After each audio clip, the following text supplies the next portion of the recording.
في عالم لا يعلو فيه إلا صوت القتال، ووسط ظلم لا يزول ودم لا يتوقف، فتى بلا شأن بلا سند لا مكان له في هذا الصراع. لكن من قلب الزمن الآتي تصل هبة لا مثيل لها، آلة نانو تقلب موازين القوى، بها يصعد من الهوان إلى القمة. هذه ليست حكاية تقليدية، إنها نانو ماشين، زمن جديد وقوة لا توقف. قصتنا تبدأ في ليلة مظلمة، وفتى ضعيف باين عليه آثار القتال بيجري بأقصى قوته، لكنه بيتكعبل في غصن وبيقع من فوق منحدر. يكون عدد من الأشخاص الملثمين مستنيينه ويقول له: أنت قابلت بلاء حسن إنك جريت مننا لمدة نص ساعة، كنا هننام وإحنا مستنيينك أيها الأمير يون. هنا يون يكون لا حول له ولا قوة وطاقته خلصت ومش عارف يعمل إيه. يقول لهم: أنا اتخليت عن الانضمام للأكاديمية بالفعل، عاوزين مني إيه تاني؟ يقول له أحدهم: سواء تخليت عنها أو لا، كل ده مش مهم، طالما أنت ليك حق إنك تكون خليفة للملك فهو ده قدرك، استسلم وهنخلي الموضوع سهل ومش مؤلم. وبيقولوا له انه ذو دم وضيع وانهم هيخلصوا عليه عشان ما يلحقوش الذل بالملك. يغضب هنا يون من اهانة والدته ويسحب سيفه وهو بيقول في نفسه: لو كنت كده كده ميت على الاقل هقاوم حتى الموت. يقول احد الملثمين كونه انه مش هيستسلم هيقاتل حتى ولو ما عندوش اي مهارات، ده بيجعل الصيد ده يستحق العناء. ويهجموا عليه جميعا، ويون بيحاول يبعدهم عنه بالسيف اللي معاه، لكن احد الملثمين يضربه باسفل السيف على ايده يوقع منها السيف ويمسكه من عنقه ويقول له: خلصت خلاص؟ لكن يون يطلع سيف تاني كان مخبيه ويطعنه في عنقه ويخلص عليه وسط ذهول من باقي الملثمين. لكن يفوقوا من صدمتهم ويحسوا ان يون مش شخص ضعيف زي ما كانوا معتقدين، وواحد منهم يهجم عليه بسرعه خاطفه في وجهه، والهجوم يوقع يون ويكون بينزف من فمه، لكن الملثم يطعنه بالسيف في بطنه عشان يقتله ويخلص المهمه، ويفضل يدوس على بطنه ويكون متألم جدا وبيعاني ويقول له: انا هخليك تموت بالبطيء. لكن فجأة ضوء شديد يظهر من الملثم اللي بيعذب يون وينفجر نصه الاعلى بالكامل، ومحدش فاهم ايه اللي بيحصل. باقي الملثمين اتراجعوا من الخوف لما يظهر شخص امامنا واضح انه مش من العالم ده ولا من الزمن ده. يهجم عليه احد الملثمين، لكن نفس الضوء يطلع تاني وينفجره، ويكون الشخص ده سريع جدا ومش شايفينه ومش متوقعين هجماته كمان. بيقولوا انه اصبح شفاف زي الميه، ويقضي على واحد تاني منهم، وكده ما فاضلش الا ملثم واحد فقط. بيقول الملثم لنفسه: على اي حال احنا كده كده خلصنا مهمتنا والصبي مات بالفعل. ويبدا انه يقفز في الجو، لكن فجاه ينفجر هو في الهواء هو كمان، ويكون يون لسه حي وبيبتسم انهم كلهم ماتوا لكن خلاص بيموت. ويسمع صوت بيكلمه بيقول له: هل تعتقد ان سلفك هيكون مبسوط في ساحه الموت؟ ما يكونش فاهم يون يعني ايه، وما بقاش شايف كويس بسبب الحاله اللي هو فيها، ويكون خلاص بيودع. ويطلع الشخص اللي من المستقبل جهاز من جيبه جواه حقنه ويديها ليون، ويقول له: ممكن يكون لاذع شويه بس استحمل، ازيك يا سلفي، اتاكد انك تكون ناجح وعاوزك تشوف اخلاق الجيل القادم. ويكمل: بما ان آلة النانو دي من الجيل الاحدث فهتكون سهله الاستخدام، وخلي بالك من نفسك. ويختفي في لحظه، ويكون يون حرفيا ولا فاهم اي حاجه خالص، لكن يسمع صوت في عقله بيقول: رقم المنتج 037753258893. منظمة سكاي، آلة نانو الجيل السابع. ابدأ العملية. ونبدأ دلوقتي في الفقرة التعليمية عشان نكون فاهمين القصة. فنانين الدفاع عن النفس المميزين في الوقت ده بيطلع عليهم اسم وولين، ويكونوا طوروا من تقنيات متقدمة جدا زي تحطيم الصخور بقبضتهم والسرعة الخاطفة وقطع أقصى الأشياء بسيوفهم. ومع ذلك فضلوا عاوزين يبقوا أقوى، عشان كده كونوا طوائف وانقسموا لطائفتين، الأولى باسم قوة العدل والتانية سموا نفسهم قوة الشر. والاختلاف ما بينهم أظن واضح جدا، لكن خلاف الاتنين دول اتولدت قوة تالتة مختلفة تماما اسمها الطائفة الشيطانية، وكان كل همهم القوة فقط بدون الالتفات لأي شيء تاني. والطفل التاني الغير شرعي للطائفة دي أصبح تاني أقوى شخص في العالم، ويبقى هو ده بطلنا واسمه تشون يون. ويتنقل بينا المشهد لبطلنا أول ما يفوق ويكون داخل مستشفى، ويقول وهو مصدوم: هو أنا لسه عايش؟ طب إزاي؟ ده السيف اخترق جسمي، ويشوف إن جسمه كله لزج ورائحته سيئة. ويسمع صوت بيقول له: هل أنت مستيقظ يا سيدي؟ يتخض جدا وياخد وضعية دفاعية ويبص مين اللي بيتكلم، ما يلاقيش حد. الصوت ده يقول له: اهدى يا سيدي. ويقول يون لنفسه: انا مش سامع الكلام بودني، ده في عقلي. هل فعلا الصوت ده في عقلي؟ يجاوب الصوت: نعم يا سيدي، انا في عقلك، انا متصل بعقلك، انا بمثابه العمود الفقري ليه، انا آلة نانو من الجيل السابع من منظمه سكاي. طبعا بطلنا يكون ولا فاهم ايتها حاجه ويزعق ويقول: مين اللي عمل فيا كده؟ وانت بتقول ايه اساسا؟ لكن بطلنا يهدى كده ويقول لنفسه: نانو ماشين؟ ده لو كده ده يبقى الحاكم اللي بيتبعه الطائفه الشيطانيه. يقع بطلنا من الصدمه ويقول: هل انت حاكم الشر؟ ننتقل لمكان تاني ونشوف شخصين بيتكلموا، جندي وطبيب. الطبيب بيقول: هل كانت محاوله اغتيال؟ الجندي يقول له: بالفعل، ومع ان كان في محاولات اغتيال قبل كده لكن دي اول مره تكون بالشكل ده. يقول الطبيب ان يون تخلص من سيد من المستوى الاول ونجا من الاغتيال، واللي يقدر يعمل كده ده اكيد شيطان. يقول الجندي انه يعتقد ان في شخص ساعد يون لكن ما عندوش علم هو مين. الطبيب يقول: وايه اللي استنتجته من الدلائل اللي عندك؟ يقول: اللي شفته ما يتحكيش، مقاتلين فقدوا نصفهم الاعلى بالكامل، وكان في شخص واحد بس اطرافه سليمه وكان ميت بالسيف اللي اديته ليون، وانا بتحقق من الجثث كان في صوت تنفس وكان هو يون النازف كم هائل من الدماء، ومع ذلك ما كانش عنده اي ندوب على جسمه، كان اكنه نايم فقط، مع ان في علامات على ملابسه ان تم تقطيعها بسلاح، لكن جسده كان سليم تماما بدون خدش واحد حتى. ويقولوا احنا مش عاوزين يون يقاتل في حرب الخلفاء اللي شغاله دلوقتي، ويكونوا متجهين لغرفته. يكون يون لسه بيتكلم مع آلة النانو اللي في جسمه ويقول انت اللي انقذتيني. آلة النانو تقول له لو تقصد من الاشخاص اللي كانوا عاوزين يختلوك فلا مش انا، انما انا اللي عالجتك بعد ما فعلت وضع الشفاء الذاتي. يون يسال آلة النانو ايه وضع الشفاء الذاتي ده؟ تبدا آلة النانو بنقل المعلومات لعقل يون، وتقول آلة النانو يا سيدي انا لست آلة الشر اللي بتتكلم عنها، ويبدا نقل المعلومات، ويحس يون بطاقه غريبه جدا بتمشي جواه ويتقيأ بعد اللي حصل. تقول آلة النانو عادي ان يحصل لك ده في الاول، لكن بعد كده هتتعود وهيكون الموضوع طبيعي. يقول لها يون دلوقتي في الاف من الالات الدقيقه في جسمي. تقول له آلة النانو ان في 6 مليون ونصف آلة نانو في جسد السيد الان. يقول لها لو طلبت انك تخرجي من جسدي ده هينفع؟ تقول له لا، زي ما شفت في المعلومات اللي نقلتها لك الالات ما بتطلعش من الجسد الا بعد موت المستضيف. يقول يون مش كفايه ان اخواتي عاوزين يقتلوني، لا كمان في الات دقيقه في جسمي. لسه بيسأل آلة النانو مين اللي عمل فيه كده، نلاقي الجندي والطبيب وصلوا وبيخبطوا عليه. يطلب يون من آلة النانو انها ما تتكلمش معاه وفي ناس، عشان هيكون الموضوع مش طبيعي انه يكلم آلة في جسمه. تقول له الآلة ما تقلقش انا هقرا موجات دماغك، وتدخل في الوضع الصامت ويعمل يون نفسه نايم. يخشوا عليه ويجري عليه الجندي ويقول له انت كويس، لكن يشم الرائحه البشعه ليون. ويجي الطبيب يقول له انت فاكر انا مين؟ يقول له طبعا انت الطبيب بايك. ويبدا يكشف على يون ويقول ده مش عادي، كل شيء مثالي في الواقع، وان جسمه تم تطهيره من الفضلات وتم تنشيط مسارات الطاقه. ويساله انت خدت ادويه؟ لان انت دلوقتي عندك جسم مثالي عشان تتدرب على فنون الدفاع عن النفس. يفهم هنا يون ان الحاجات السوداء اللي على جسمه دي كانت فضلات جسده والشوائب. يسال آلة النانو انت السبب؟ ونشوف ان آلة النانو بتزيل الشوائب وفضلات الجسم وبتعيد تشكيل الدم والعضلات والمفاصل عشان تناسب جسمك بشكل افضل. يقول يون للآلة انت واثقه انك مش حاكم الشر؟ تقول له يا عم والله العظيم آلة نانو خلاص بقى. ويلا بينا على الفقره التعليميه الثانيه عشان نكمل فهم للقصه. في عديد من طوائف الفنون القتاليه في فنون الدفاع عن النفس، منها تكون اساس ماكيو وتحتها 6 طوائف، والسته دول تبقى طائفه السيف والحكماء والحصان والشيطان والشهوات وسيف القطع. وتعهد مدير اكاديميه ماكيو ان يتزوج نساء من الطوائف السته وينجب منهم اطفال يعيشوا مع طوائف امهاتهم. الاطفال المولودين في كل طائفه بيكونوا مرشحين انهم يكونوا اسياد، ولما بيوصلوا سن معين بيتم قبولهم في الاكاديميه، وبتتعمل كل 10 سنين وهدفها تنافس الطلاب القدامى وانهم يصبحوا اقوى. ومع الوقت المنافسه في الاكاديميه بقت سامه جدا، والمنافسه اللي بيتقاتل فيها المرشحين من كل الطوائف خصوصا الطوائف الست الاساسيه بقى اسمها معركه القائد الصغير. يلا نرجع لقصتنا. يكون يون عاوز يخفي آلة النانو في جسمه، لكن الآلة تقول له ما تقلقش مش هيكتشفها عشان دي تقنية متقدمة جدا. ويقول للطبيب أكيد في حد ساعده، لكنه بيبدأ يكتب له على وصفة تساعده في استعادة طاقته، ويطلب من الجندي الاعتناء بيون. ويقول الطبيب بعد ما طلع ان في شيء مش طبيعي وغامض، هل ينفع شخص يتغير بالشكل ده؟ لما شفته من زمن طويل وهو طفل كان قصير وضعيف وما عندوش اي فنون للدفاع عن النفس، كان طبيعي ان يتم تجاهله، لكن دلوقتي ما يختلفش عن باقي الاسياد المحتملين للطوائف السته. هو الوحيد المولود من خادمه لكن لسه عنده دماء السيد. هل كان بيخدعنا والسيد كان بيساعده؟ على اي حال مش مهم، قاعه القتال هتكون صاخبه جدا السنه دي، ويكون بطلنا سعيد ان الطبيب ما لاحظش حاجه وانه لسه حي بفضل الجندي جانج اللي جابه هنا. يكون لسه يشكره، لكن جانج يقول له انت لازم تستحمى، ريحتك لا تطاق. ونشوفه هو في حوض الاستحمام ويسال آلة النانو الى اي مدى الشفاء الذاتي ده بيشتغل. تقول له لو اصابه داخليه او صدمات خارجيه هعالجها بدون مشكله، اما لو حصل قطع الجزء من الجسم ده هياخد مده بسبب انقسام الخلايا. يحب بطلنا يتاكد بنفسه ويجرح ايده بسلاحه. وآلة النانو تقول تم تنشيط وظيفه الشفاء الذاتي، واصابته في ايده تتعالج في لحظه ولا اكن كان فيها اي حاجه، ويبقى مذهول جدا من القوه دي ويخلص الاستحمام عشان يتاكد من باقي القدرات اللي عنده اللي بسبب آلة النانو. وبطلنا يقول لآلة النانو من دلوقتي هيبقى اسمك نانو بس عشان يبقى سهل عليا. ونشوفه هو في المكتبه والنانو تقول له بص بس في اي كتاب وقلب صفحاته وسيب الباقي عليا. وبطلنا ياخد كتاب ويبدا يقلب في صفحاته بسرعه، ونظام النانو يقول له تم مسح محتويات كتاب تدفق الدم ويتم ارسال المعلومات للعقل. ونشوف طاقه النانو بتتفاعل وبيبدا يتعب زي ما حصل قبل كده، لكن الوضع اخف، والنانو تقول له هتتعود ما تقلقش. ويبدا بطلنا يختبر الكتاب اللي النانو مسح محتوياته ونقلها لمخه، ويطلع فعلا عنده المعلومات اللي في الكتاب وهو ما كانش على علم بيها قبل كده. يا لو كانت معايا آلة النانو دي بس وانا بدرس كان زمان الاول على مستوى العالم والاكوان الموازيه كمان. وما يكونش بس كده، لا ده يكون فاهم محتويات الكتاب كمان، وآلة النانو صححت اجزاء من الكتاب اللي فيها اخطاء. ويكون يون متحمس جدا لانه بكده هيقدر يتعلم فنون الدفاع عن النفس اسرع من اي شخص تاني في العالم.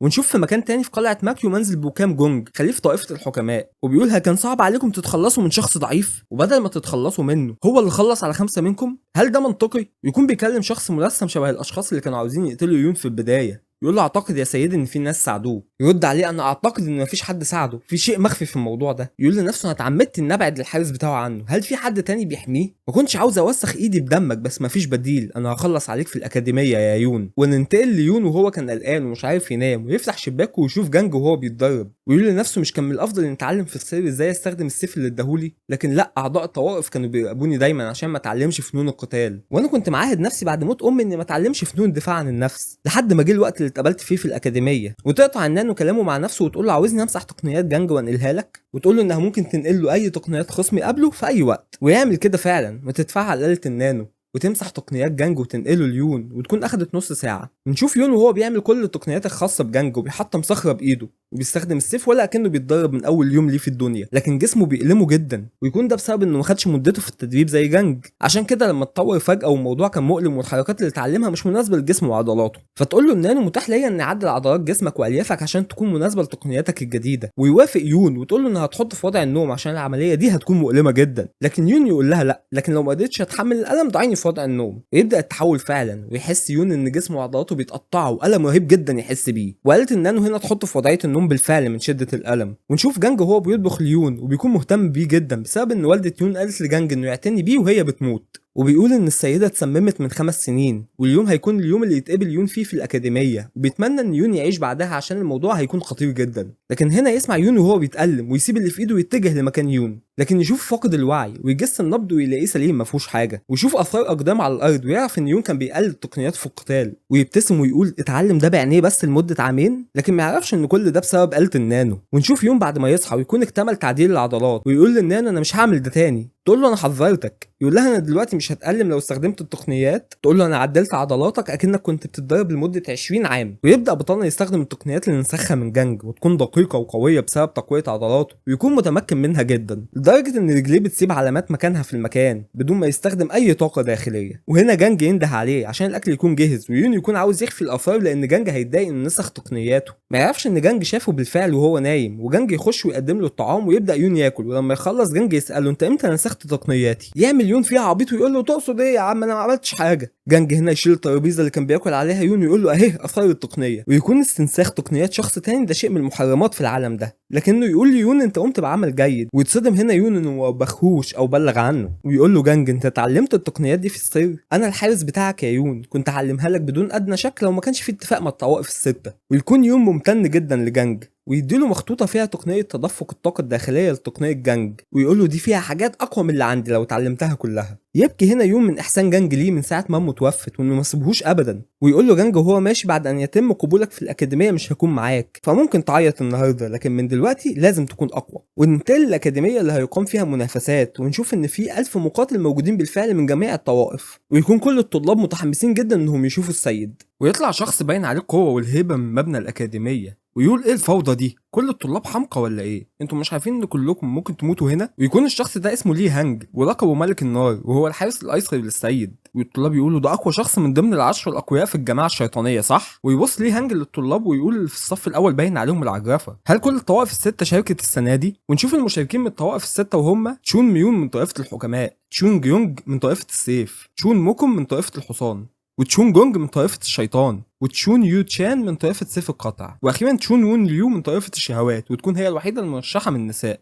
لكن يتصدم لي هانج لما يسمع ان في مرشح سابع، وزي ما توقعنا كلنا هو بطلنا يون. ونشوف يون وهو في الأكاديمية وبيبحث عن علامة رقم 7، لكن أحد المنظمين يقول له مفيش علامة 7 باسم تشون يون، استنى شوية ممكن تلاقيها. يقول يون لنفسه ممكن عملها أحد الأشخاص من الطوائف الستة عشان ما كنتش معاهم في نفس الصف، ويقول تمام هستنى، ويكمل ان مفيش داعي للاحتكاك معاهم من البدايه، هم بيحاولوا قتلي كلما سنحت ليهم الفرصه، لو تصادفنا هيقتلوني في الحال، انا نجوت منهم لحد دلوقتي وجيت هنا عشان اكون اقوى شخص في مدنج. يخش بطلنا وسط الطلاب ويكونوا بيتكلموا عليه ويقولوا هو ده صاحب البطاقه السوداء رقم 7 المرشح لاقليه من الطوائف السته، والشعاب بتقول انه ما اتعلمش اي فنون قتال ويتوقعوا انه هيكون اول واحد يفشل، ويكون يون سامع كلامهم ومتضايق منهم، ويلاحظوا ساعتها ليه هانج يقول هو كان واقف هناك من البدايه، مش سخف ان يتم استبعادك في الصف الاخير، لكن ده اسلوب ممتع لجذب الانتباه لطفل السيد الغير شرعي. ويبدا النفخ في الابواق ودي علامه ان السيد هيخرج ليهم، ونشوف عدد من الاشخاص اللي باين عليهم القوه وفنون القتال ماشيين جنب بعض في مشهد كله هيبه وعظمه، وكل الاطفال يكونوا مندهشين من شكلهم، يكونوا دول الحراس بتوع السيد، ويكون في 2 هيمسكوا في بعض، لكن يبص لهم قائد الحراس بصه مخيفه ويكون اسمه جيوم. ونشوف السيد قاعد امامهم على كرسي فخم واسمه تشون يو جونج،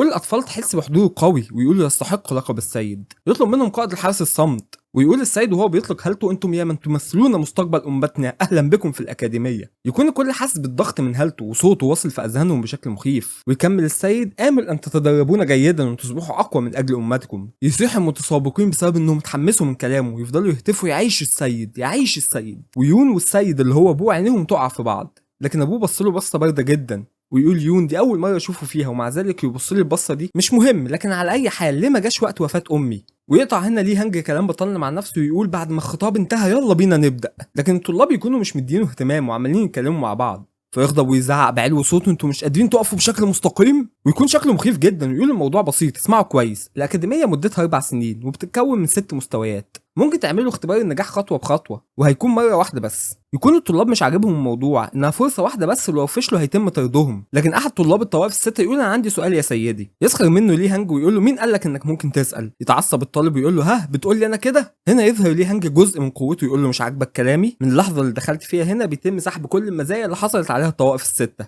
اوعاك تفكر انك تتخطى حدودك يا صعلوك الا لو حابب ان يتم طردك قبل ما نبدا حتى. ويكون زمايله بيضحكوا عليه ويتاسف. يكمل ليه هانج كلامه السؤال اللي كنت عاوز تساله واضح. ممكن تكونوا معتقدين ان الامتحان مكون من 6 خطوات هو امتحان واحد فقط وبكده هتكون فرصك اقل للنجاح، لكن اللي هيجتازوا الامتحان ويتنقلوا للمستوى التالي هيحصلوا على 3 مزايا خاصه. الامتياز الاول وهو سحر التنين، وتكون دي حبايه سحريه اللي بيستخدمها بيحصل على 20 عام الطاقه الداخليه. يقول يون لنفسه انا ما عنديش اي طاقه داخليه دلوقتي، لو نجحت في 6 امتحانات همتلك طاقه داخليه مهوله. يكمل ليه هانج اما الامتياز الثاني هيكون كتب الدفاع عن النفس السريه، ودي كتب مهمه جدا وداخل مكتبه من 5 طوابق. كل ما مستواك يزيد هيبقى مسموح لك تدخل طابق اعلى، ولو انجزتم بسرعه هتكون لكم الفرصه انكم توصلوا للطابق الخامس وتتعلموا من وو لين نفسه. لكن استسلموا وما تحلموش، محدش فيكم هيوصل للطابق الخامس. يقول اليد اليمنى لنفسه ان ليه هانج عنده افضل مهاره لزياده المعنويات وتحطيمها في نفس الوقت.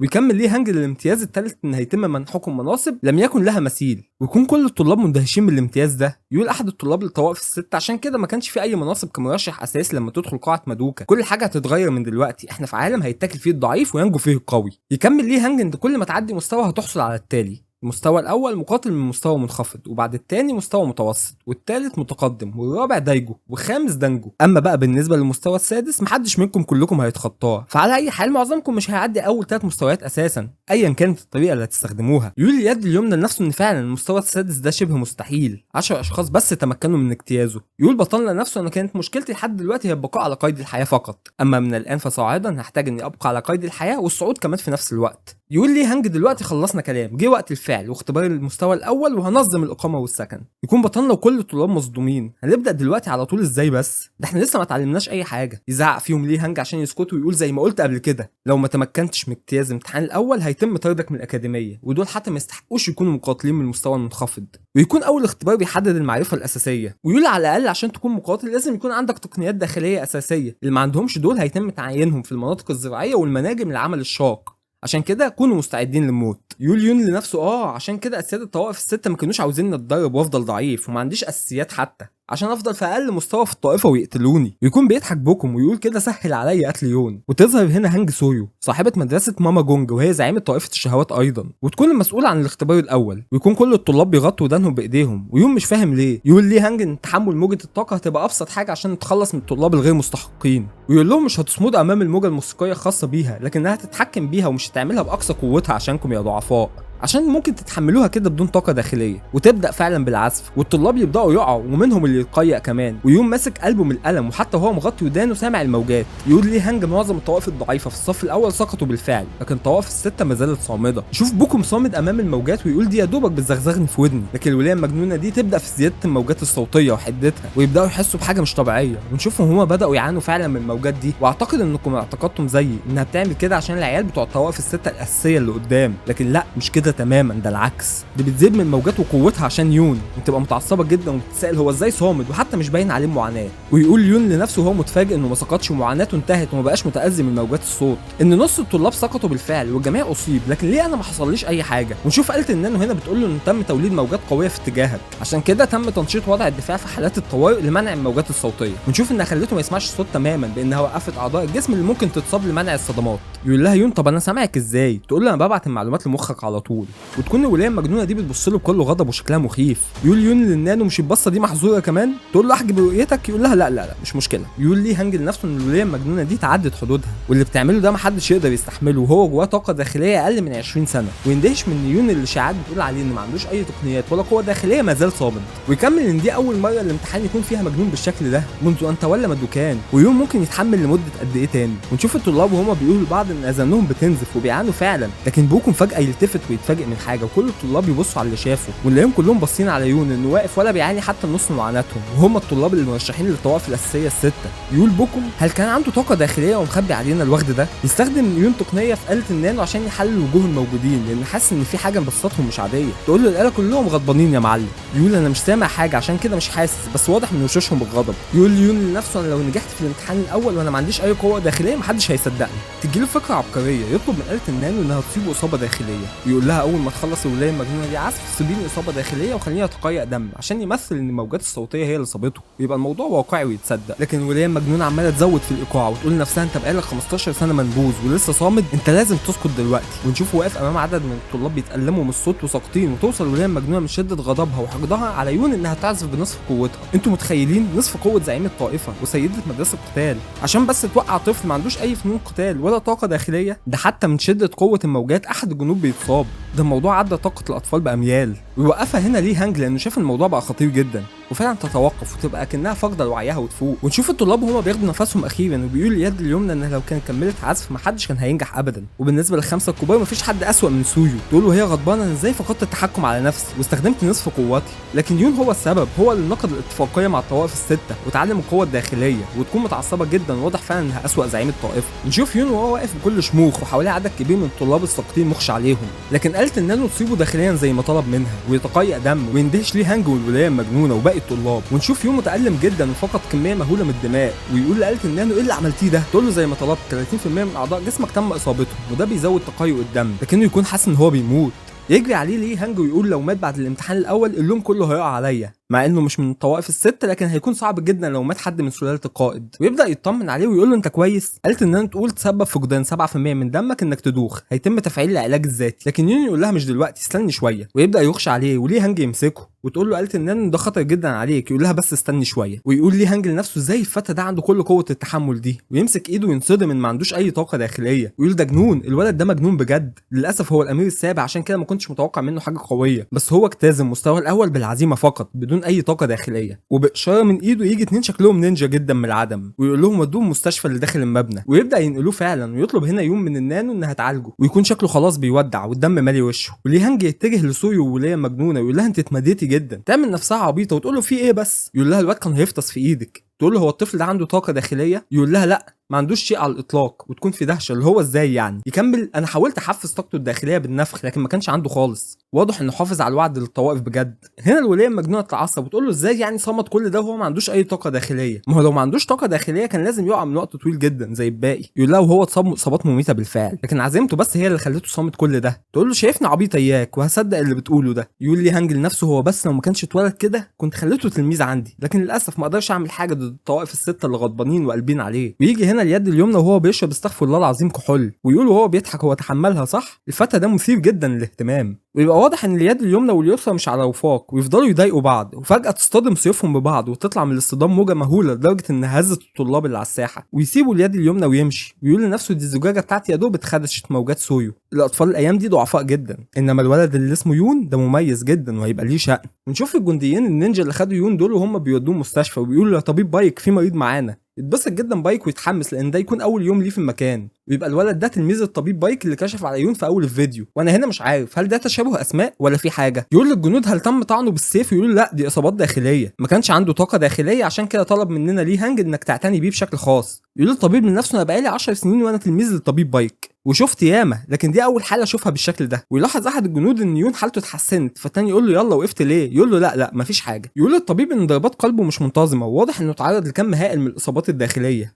ويكون اكتر حاجه مش منطقيه كميه الدم اللي نزفها يون، ويقول حتى لو عضيت لسانك مش هتنزف كل ده، ويكون لسه هيبدا يعالجه، لكن هنا الحيطه تتحطم، ويكون اللي عمل كده اليد اليمنى، ويقول للطبيب انت بتعمل ايه هنا؟ هما لسه بيعينوا الاشخاص اللي بيلزقوا حوالين المعلم المتسكعين اطباء في الاكاديميه. يقول له الطبيب قول لي انت بتعمل ايه هنا؟ انت اكيد مش مصاب صح؟ يغضب هنا اليد اليمنى ويكون شكله مخيف، ويقول له بجد انت تعتقد اني اصبت؟ يخاف هنا الطبيب، يقول له خد راحتك يا معلم، العياده عيادتك، ويبص اليد اليمنى على يون ويقول هو فعلا فتى مثير للاهتمام. ويون يكون سامع كل حاجه وعامل نفسه نايم، ويقول ايه اللي جابه هنا ده، ويكون متضايق جدا من الكحول اللي معاه، لكن يقرب منه جدا اليد اليمنى ويقول انت عامل نفسك نايم ليه، ويستخدم عليه تقنيه تقومه من مكانه بدون ما يلمسه. ويون يقول لنفسه هو لسه عامل فيها نايم، هو فعلا قومني من مكاني بطاقته الداخليه، انا مش عارف اتحرك جسدي اكنه اتشل. يقول له اليد اليمنى لو فضلت تستعبط انا هصفعك على وشك. يفتح هنا يون عينه ويقول له انت عرفت ازاي؟ يضحك اليد اليمنى جدا ويكون معجب بيون، يقول انت لو شخص خبير زيي بسهوله هتكتشف انك ما كنتش نايم فقط بالاستماع لانفاسك، ويكون مبتسم ابتسامه ثقه. يكمل كلامه انا ما اعتقدتش ان الاطفال الايام دي عندهم شجاعه زيك يا يون، انت قوي جدا. يقول يون لنفسه هو فاهم اللي عملته في الساحه، ولكن يتقيأ دم تاني من فمه، فاليد اليمنى يفك تقنيته ويون يرجع تاني زي ما كان نايم.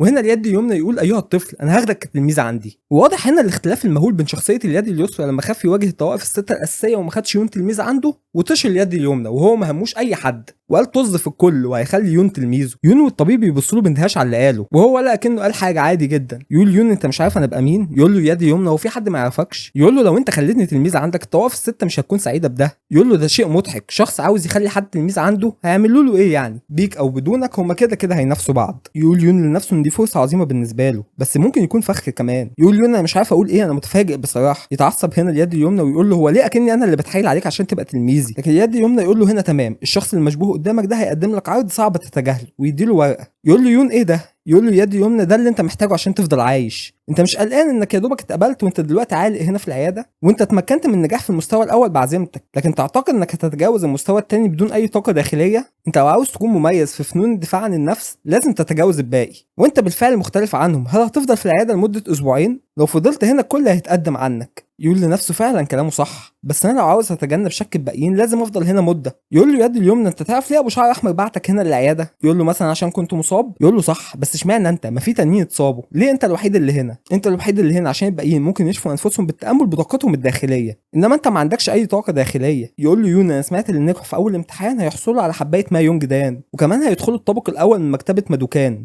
يقول له يد اليمنى مكتبه مادوكان مش مكان ممكن تذهب ليه في اي وقت، هي مره واحده بس بعد كل امتحان، كل الكتب اللي هناك تعتبر كنز ثمين، ومش بس كده انت اخرك تقعد في الطابق الاول ساعتين بس. يبقى بطلنا محبط. ويقول كمان في حد زمني، ده فعلا شيء جميل. يقول له يد يمنى ما تقلقش، مع تقدمك في المستوى هيتم منحك وقت زياده، وخلي بالك الطلاب مش مسموح ليهم انهم ينسخوا اي محتوى من المكتبه، هتحفظ وتخرج على طول. في احسن الاحوال لو حفظت كتابين تبقى معجزه. يقول يون لنفسه ده شيء مثالي بالنسبه لي بسبب آلة النانو، هنسخ العديد من الكتب في وقت قليل جدا، دي تقدر تنسخ 100 مجلد في ساعه واحده. يقول له هنا اليد اليمنى عشان كده الشخص ما عندوش اي طاقه داخليه في حدود لقواه العقليه عشان يتغلب على امتحانات الاكاديميه الصعبه في الاربع سنين. يقول بطلنا انا فعلا اضعف منهم وما اتدربتش زيهم، هل عشان انجو لازم ابقى تلميذ ليه؟ يبص بطلنا على الورقه اللي اداها له ويقول هل هي خاصه بالطاقات الداخليه؟ يضحك اليد اليمنى ويقول له واضح انك مش شخص بدون عقل زي ما قلت بالظبط، هي خاصه بالطاقه الداخليه، لو بقيت تلميذي انا هعلمك الطاقه الداخليه في اول درس. ويون يكون قلقان يقول هل فعلا هو عاوزني اكون تلميذ ولا ده فخ؟ بس انا فعلا محتاج ما اكونش لوحدي ضد الجميع. ينزل يون على ركبته ويقول انا اقبل اليد اليمنى كمعلمي، ارجوك اقبلني كتلميذ عندك.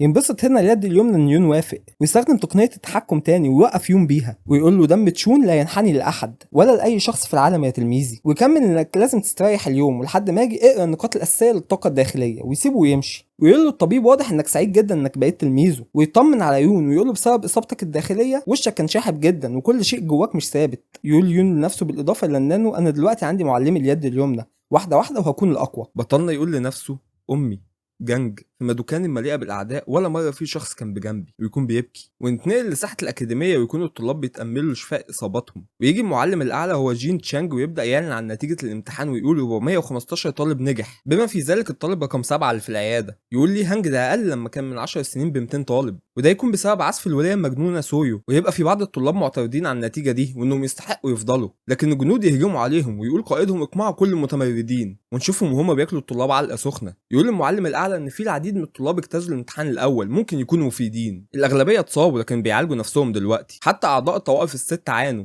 وفي 8 طلاب تانيين اتحملوا ونجحوا وما اتصابوش. يقول لي هانج ان حقيقه ان في طلاب ما تاثروش بعزف سوري وبعد زياده قوتها للنصف وطلعوا سلام، ده معناه انهم مارسوا القوه الداخليه لمده عام على الاقل، وانهم كده تجاوزوا الفئه الاولى، ويكون في بينهم اتنين مميزين جدا وما حصلهمش اي حاجه من العزف. اول واحد شون ميون من طائفه الحكماء، التاني تشون يو تشان من طائفه سيف القطع، ويكون باين انهم اقوياء فعلا، والشائعات بتقول ان دول اقوى اتنين طلاب في المدرسه، والمنافسه هتقتصر عليهم هم بس. ويتقال للطلاب اللي نجحوا انهم هيحصلوا على رمز المستوى الادنى للاكاديميه، ومش مسموح ليكم في الاكاديميه بالاجابه بنعم او لا. الكلمه اللي تستخدمها للاجابه عن معلمين الدفاع عن النفس هتكون مادو فقط، ومش مسموح باي اجابه تانية. يقول لهم فاهمين؟ كلهم يجاوبوا في نفس الوقت اجل. يقول لهم لي هانج اذا هبدا بتقسيمكم. ويبدا الطبيب في استخدام الابره الصينيه على يون، ولسه هيستخدم اول واحده النانو بدات تفعل الدفاع الذاتي، لكن يون اوقفها في اخر لحظه الا لو كان هيتفضح. ويون يحس بتحسن في معدته، والنانو تقول له ان الطبيب بيستخدم تقنيه جيده، ويطلب يون من النانو انه يعدل نبضه عشان الطبيب ما يلاحظش التحسن السريع بتاع يون بسبب تقنيه الشفاء الذاتي للنانو. نرجع تاني لساحه الاكاديميه ونشوف الطلاب وهم بيتقسموا لمجموعات، ولي هانج يبدا يشرح الامتحان التاني، ويبدا كلامه يقول عشان توصلوا للمستوى الثالث هيتم امتحان الجميع في نفس الوقت، وعشان تجتاز الامتحان التاني وتكون مقاتل من المستوى المتوسط لازم تكون على علم بالتكتيكات والاساليب الاساسيه، والوقت اللي عندكم هو 20 يوم فقط،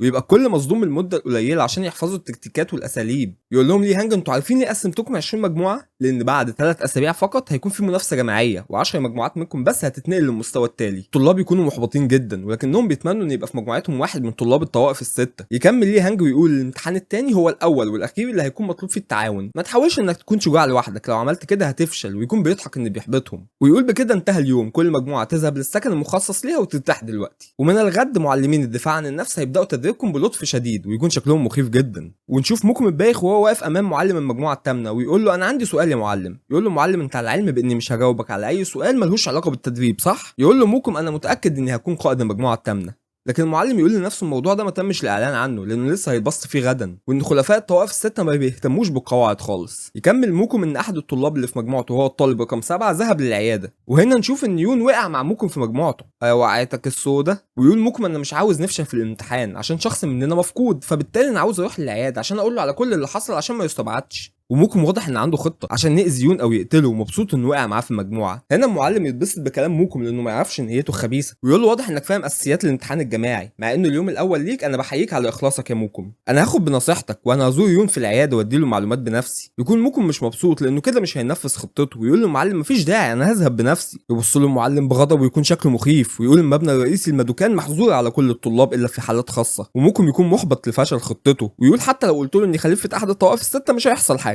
فيمشيها بالحب ويقول انا فهمت يا معلم. لكن ينده عليه قبل ما يمشي ويقول له بخصوص الطالب رقم 7 ممكن اعرف امتى هيتمكن من الانضمام لينا؟ يقول له تمام هبقى اقول لك غدا، ويسيبه ويمشي. ويبقى موكم متحمس جدا ان يون يعود لمجموعته، وبيتوعد انه هيعذبه وهيقضي عليه. ونشوف المعلم وهو في العياده وبيكلم الطبيب، وبيكون مستاء جدا ان يون هيقعد اسبوعين لحد ما يطلع من هنا. ويقول له الطبيب اسبوعين ده وقت طويل جدا، وكده مش هيلحق يتنقل للمستوى الاعلى، مفيش حل. يقول له الطبيب هو لو بس كان عنده طاقه داخليه، لكن للاسف يون ما عندهوش. والطبيب بيكون على علم بحاله يون واضطهاده الطوائف السته الثانيه، ويبقى المعلم شايل هم ان مجموعته هيتم القضاء عليها بسبب النقص العددي بسبب اصابه يون، ويكون عاوز يخش ليون يتكلم معاه، لكن الطبيب يقول له انه نايم، فيقول له خلاص هاجي وقت تاني. ويقول لنفسه ان يون اجتاز الامتحان الاول بالحظ فقط. ونشوف شخص متجه بسرعه هائله اتجاه العياده، ويضرب الباب بقدمه، ويون يصحى مخضوض ويطلع اليد اليمنى ويضحك يقول ما تخافش انا معلمك يا تلميذي. يقول له ايه مش هتحييني؟ يقوم يون من مكانه وينحني له، يقول له اليد اليمنى هل عملت الواجب اللي قلت لك عليه؟ يقول له يون حفظته، ويكون معتمد ان النانو خلص شفائه في وقت قليل. يندهش اليد اليمنى من يون، ويقول لنفسه انا بس عملت كده عشان احفزه، ما كنتش متوقع منه النتيجه دي. يقول له اليد اليمنى انا قدامي اسبوعين بس اعلمك فيهم، ويكون يون مستقل مده جدا، ويكمل انا مش هقدر اقابلك الا في العياده، وده معناه انك اول ما تعود للاكاديميه هيكون صعب جدا ان نتقابل. الصبح انا لازم اتوجه للعمل، في الوقت ده عيون الحراس ما بتكونش مركزه كويس، فمش هنجذب انتباه حد. ويكون في الاكاديميه ممنوع حد يتعلم فنون الدفاع عن النفس الا من المعلم المعين من الاكاديميه. ويقول يون لو اتمسكنا هتكون مشكله. اليد اليمنى يقول له لا ما عندناش وقت هنبدا حالا. يون يقول له دلوقتي. يتعصب اليد اليمنى ويقول له انت ما سمعتش وانا بقول لك ما قدامناش وقت طويل؟ يقول له معلم اجلس على الارض، ويقعد خلفه ويقول له انا سعيد انك حفظت النقاط الاساسيه للطاقه الداخليه، ولك صنع طريقه نبيله من اجل الطاقه الداخليه عشان ننجز وقت التعلم، ومفيش داعي انك تحس بالطاقه، معلمك هيقوم بكل حاجه. ويكون بيبتسم وشكله واثق جدا، وحقيقي شكله قوي وفاهم، بس الشرب ده هو اللي مضيعه، يلا ربنا يهديه. ونشوف المعلم وهو بيحط ايده على ظهر يون ويقول له اثبت وما تصوتش، لو حد سمعك هيقضوا علينا.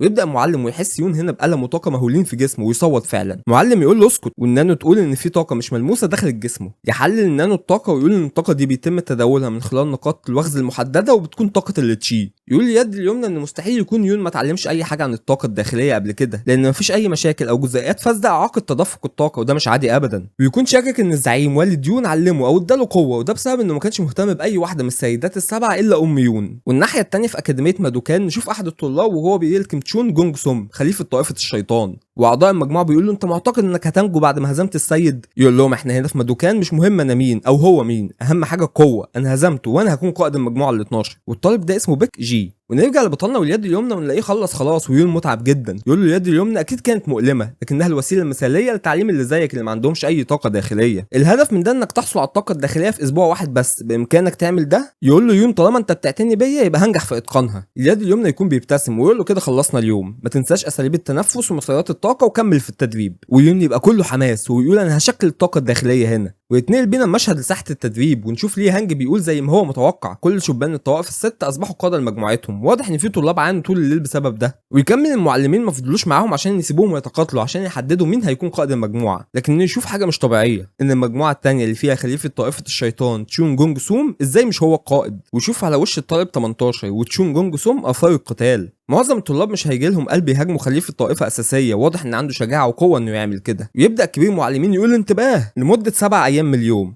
في الصبح هتتعلموا الاساسيات والتكتيكات في القاعه الاساسيه على يمينكم، اما بعد الغدا فهتتعلموا اساليب الدفاع عن النفس في ساحه التدريب هنا. ويبداوا يتوجهوا للقاعه الاساسيه مجموعه بعد مجموعه. ويبقى موكم عمال يسخر من جونج سوم ويقول له خسرت من طفل من طائفه منخفضه، ويكون متغاظ جدا جونج سوم. ونشوف الطالب اللي اخذ قياده المجموعه اللي اسمه بيج جي، وجونج سوم مغلول جدا منه وعاوز يقضي عليه لانه شايف انه اهانه باللي عمله ده. ويجي الليل ونشوف معلم المجموعه الثامنه بتاعت موكم وبينده موكم وبيثني عليه وبيقول له انا زرت الطالب يون وللاسف هيفضل في المستشفى اسبوعين كاملين. ويكون موكم مصدوم جدا هنا. ويكمل المعلم لو كلامه صح فالمشكله في القتال الفعلي هيكون ما عندوش اي طاقه داخليه، مش متاكد لو هتمكن من متابعته بشكل صحيح، عشان كده هيروح له تاني اليوم ويقول لهم كملوا تدريبكم في فنون الدفاع عن النفس. ونشوف موكم وهو عمال يخبط في الحاجات اللي في السكن، والطلاب اللي معاه في المجموعه خايفين يهدوه لانهم عارفين انه واخد ومش عاوزين يخشوا في مشاكل. يقول موكم اللعنه ليه اسبوعين في المستشفى؟ يحاول يهديه احد زمايله ويقول له ده اللي قاله الطبيب، ما اعتقدش انها كذبه. موكم يقول مش كذبه ازاي، انا متاكد انه بيستعبط. الوغد صاحب الدم القذر، التفكير في انه يستلقي وهو ولا على باله بيجعلني افقد اعصابي. ويفضل يخبط في العمود من الغضب وزميله بيحاول يهديه، لكنه يقول له حاجه في ودنه واضح ان موكم اتبسط منها ونشوفه بيبتسم. ونشوف الطبيب وهو متضايق ان ما جالوش اي عيانين تاني بعد يون، لكن فجاه المعلم المجموعه الثامنه يخبط الباب ويفتحه ويكون شايل طالب على كتفه ويقول له انه اتصاب اثناء التدريب بالسيوف الحقيقيه وانه ما سحبش السيف منه لانه ممكن يفقد كميه من الدم.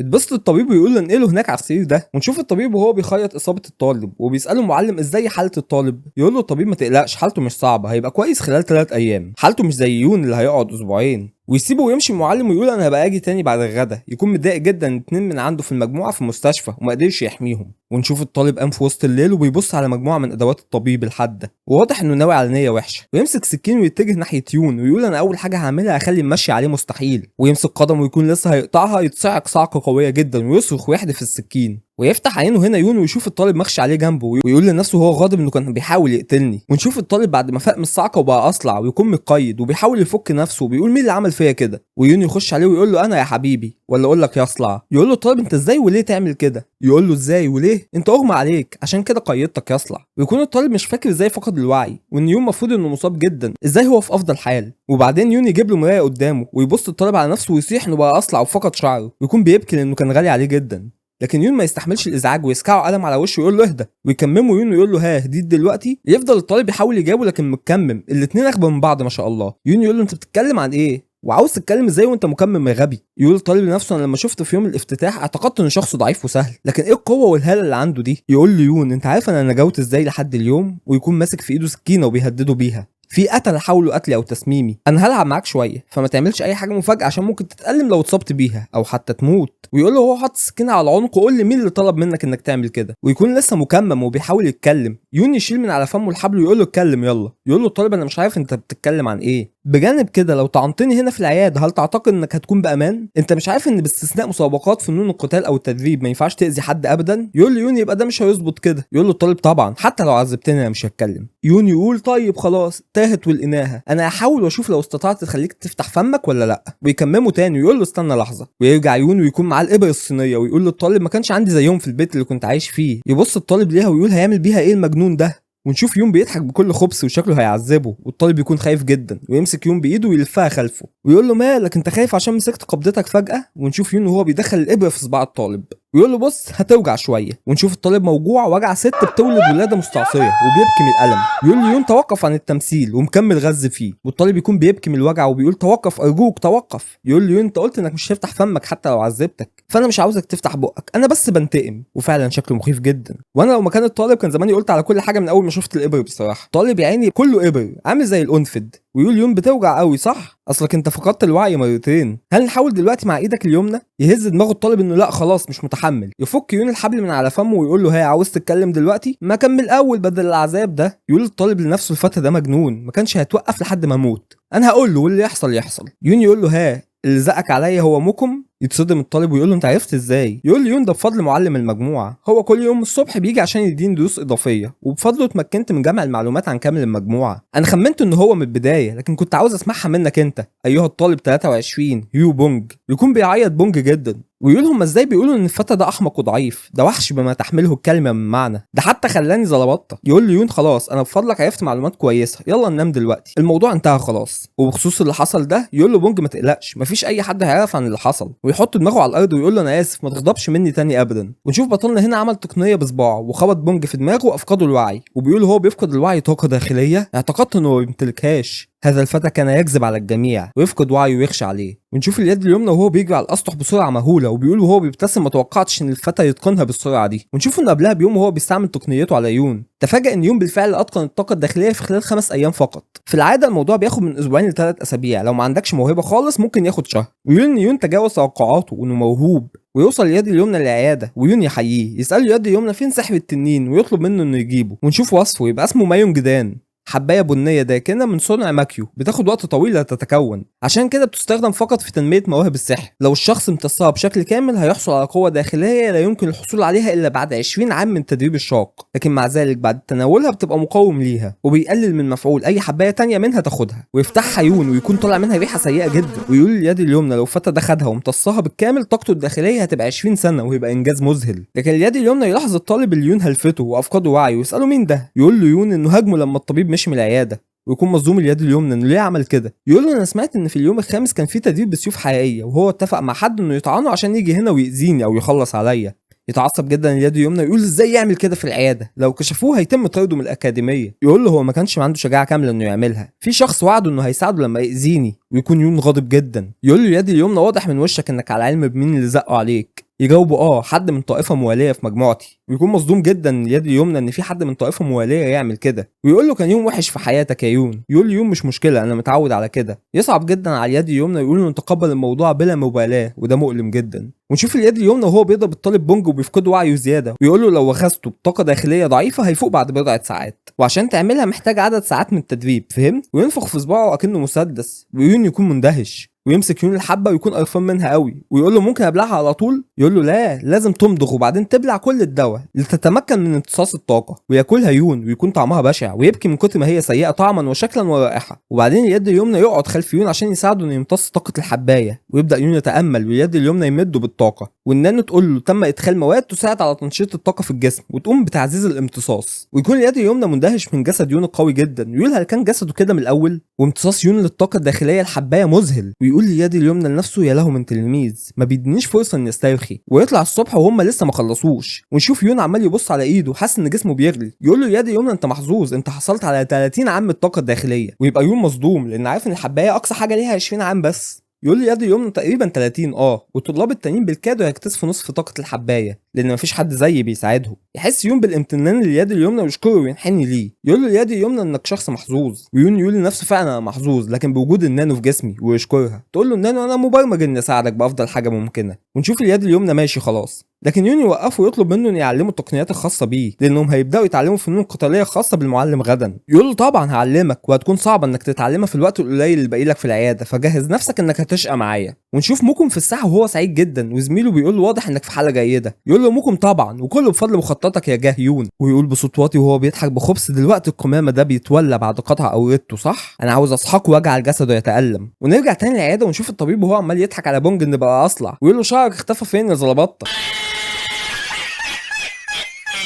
ويكون هونج متعصب جدا لكنه كاتم جواه عشان يون قاعد جنبه، ويبص الطبيب على يون يلاقيه مستلقي كده، ويقول واضح ان في حاجه حصلت بالليل. لكن يقول مش قصتي، انا كل شغلي ان اخلي بالي من صحتهم. ويعدي يومين ونلاقي موكم غضبان ان بونج فشل في الحاق الاذى بيون، وبونج قال لبوكم انه فشل لان الطبيب فضل مع يون طول الليل لان اصابته الداخليه خطيره جدا. يقول له بوكم الطبيب ده ما بينامش يعني؟ ما تقوليش انك ما كانش عندك وقت، ده مش عذر. يقول له ده اللي حصل، وكل ما اصحى في نص الليل عشان انفذ الخطه الطبيب كان بيصحى هو كمان. يلكمه في بطنه موكم وهو في قمه غضبه ويقول له حتى الطبيب لا يمكنك تجاوزه، ويفضل يضرب فيه وهو على الارض لانه فشل في تنفيذ الخطه. لكن صاحبه يوقفه ويقول له استنى لحظه، ويسال بونج الطبيب ده اسمه ايه. بونج يقول له اسمه بايك. يقول له موكم ده بايك جونج ميونج، ويكون موكم ما يعرفوش. يقول له ده تلميذ الطبيب بايك جونج وو. وهنا يتصدم موكم، ويبقى الطبيب الكبير بايك ده سمعته عاليه جدا، ولد في طائفه الحصان السامه لكنه اهتم بالطب بدل السموم، مع انه طبيب لكنه مقاتل من ضمن اعلى 30 مقاتل في صفوف ماكيو. ويقول موكم لو الطبيب بايك ده تلميذه فاكيد متعلم منه فنون الدفاع عن النفس، ويكمل ضرب في بونج من غيظه،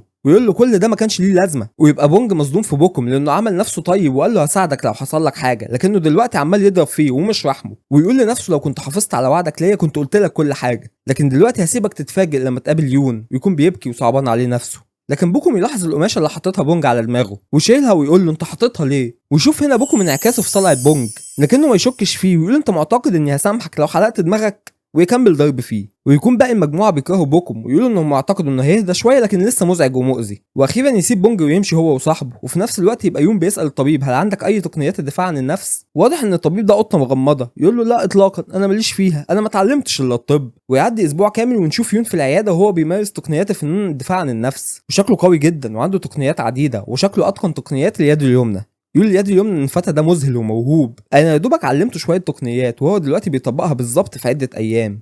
ويقول لو فضل كده فانا ما اعتقدش ان هيبقى في اي مشكله ان يعلمه تقنيه رقصه الفراشه. ويطلب من يون انه يكون بالتشكيل دلوقتي، ويون يقول لنفسه ان اللي فيه ده بفضل النانو هي اللي نسخت تقنيات للمعلم، ويكون يون مخطط انه يمثل انه ما اتعلمهاش بالكامل وبالشكل الصحيح عشان ما يشكش فيه، ويبدا يون في تنفيذها وباين انه بيعاني فيها، وطبعا ده جزء من خطته. وبيقول اليد اليمنى ان التقنيه دي فيها 24 شكل، 3 ثانويين داخل 8 اساسيين، وعشان يتعلم الشكل الاساسي بياخد وقت طويل وصعب ان يعلمه كل حاجه. لو تم منح شهر او 2 تلميذ الموهوب ده هيكون اتعلم كل حاجه، لكن للاسف الوقت مش في صالحنا. يوقفوا يقول له انت اتعلمت كويس، ويديله ورقه فيها المعلومات الاساسيه لتعلم التقنيه واستخدام الطاقة الداخلية المتصلة بيها. ويكمل انا كنت عاوز اعلمك بنفسي، بس للاسف اليوم هو الاخير، بس بموهبتك دي انا متأكد انك هتتعلمها بنفسك، وهتأكد من ده لما نتقابل تاني. ما تبقاش كسول وتعلم بشكل صحيح. يشكر يون جدا على كل اللي عمله معاه، ويسحب اليد اليمنى سيفه ويديه ليون ويقول له ده سي جوانج مودو. ويقول يون ده مش تقيل زي ما كنت متوقع، هو خفيف عشان تقنية الشفر اللي بيستخدمها. ويبقى السيف حاد جدا وبيقطع بيه اليد اليمنى جزء من الاساس بتلويحة خفيفة، ويطلب من يون ان يرجع من الخلف عشان هيفرجوا على حاجة. ونشوف اليد اليمنى في وضعية الهجوم وشكله هينفذ تقنية قوية جدا